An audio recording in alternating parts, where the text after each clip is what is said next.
So rental housing is critical, right? This is the way that folks of modest means, low and moderate income folks, find a place that they can afford to live and work in the communities that we all rely on.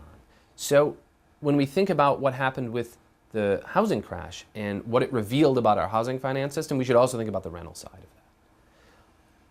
On the ownership side, we saw a lot of weakness, right? There was poor underwriting, values went up higher than they should have, the system was not designed to react properly, and it didn't react properly. On the rental side, we maintained discipline. This is the untold story of housing finance, is that the rental side worked and is still working, and the only reason it's still working right now is because Fannie Mae and Freddie Mac are continuing to run their rental multifamily platforms the way they always were.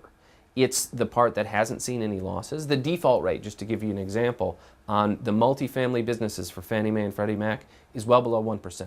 It's been that way throughout the recession and the crash. Those numbers are way higher on the homeownership side. That's where all the losses are. When people talk about the bailouts, it's paying for the single family side. It's not paying for the multifamily side. What we need to do is make sure that as we redesign the system, we don't break what's still working, and we make sure that there is a reliable supply of capital. Remember that upfront money we talked about, to help build and preserve rental housing so that we have it in the places that need it.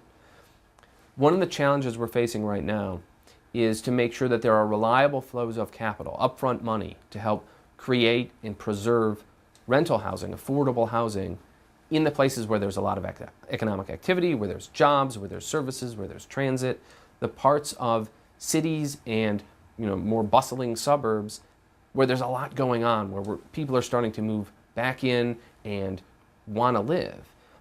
If we don't have some way to channel capital from the global capital markets into that development and that preservation, it's going to be more expensive to do, it's going to be harder to do, there's going to be less of it, and the housing is going to be more expensive.